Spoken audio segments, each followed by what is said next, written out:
It's time for another episode of the Vol Vet Review, where we are so gracious that the University of Tennessee Veterinary Hospital has vets such as Dr. Ursini explain topics to us so that we can be more informed and more educated about the animals that we love and want to take care of. And we have been talking lately about advanced imaging in the veterinary hospital. So MRIs and CT scans and x-rays and ultrasounding and all that good stuff. So we've gotten all those videos. You can go back and watch them, but Dr. Ursini is going to answer some of y'all's questions regarding advanced imaging. So I'm going to give it over to Dr. Ursini now. Hi everybody, Dr. Tina Ursini again with the next episode of the Vol Vet Review. First of all, thank you so much for your outpouring of donations. With your help, we were able to reach our goal for Big Orange Give, so yay for that, and thank you again for all of the opportunities and all of the funds that you helped source. Here we are again on the advanced imaging side of things. So here on this side we have the MRI. On this side we have our current CT. So both of these, at least for large animals, do require general anesthesia. For some small animal CTs, since the scans are so short, like we talked about, sometimes we can get by with just sedation. They just need to be still and not move. But everything that goes in the MRI, again, because those scans are longer, they need to be under anesthesia. So there are a few different types of both of these machines. And so there is a standing MRI. I don't know if you've heard of that in equine or in large animal. It is a much lower field magnet. So the power of the magnet is much lower. You don't get quite the detail. It's prone to motion artifact as well. And so in here we have what we call a recumbent magnet.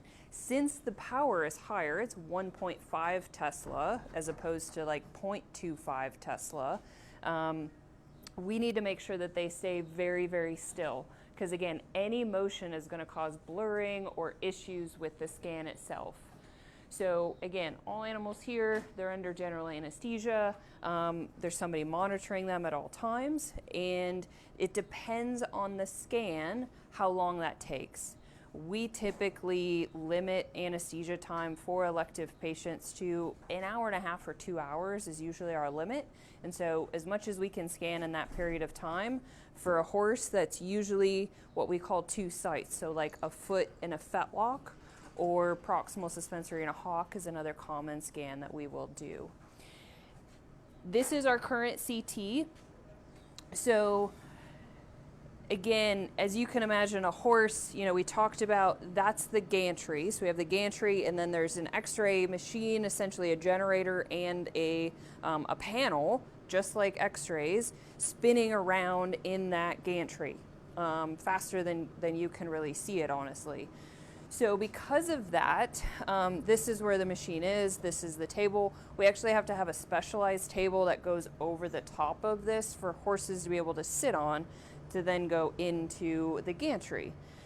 Now, as you can imagine, we can't just ask them to behave and stand still. So all the CTs that we do here currently have to be under general anesthesia, again, not only for the animal safety, but also for the machine. There are new options going out, and that again was part of our call for Big Orange Give, is to get a standing CT. So there are larger gantry to allow for the horse to be standing and sedated. And you appreciate that this gantry doesn't move, it's stuck, and the table moves.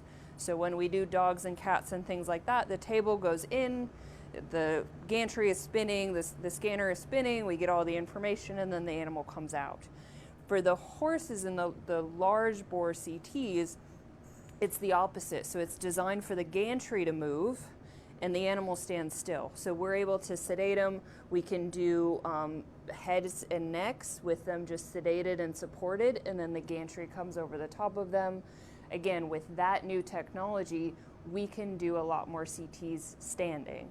Now again, that's not technology we have here currently that I can show you, but is the future coming forward for you guys that have horses and cows, and honestly the larger pet pigs, this table will not support them. So any of those larger animals, I think the weight limit is somewhere around 300, 350 pounds. So, you can imagine the bigger pigs, the bigger animals, they just physically won't fit on here. So anyway, throw any more of your questions in the chat, and we'll try to answer those next time. Thanks so much.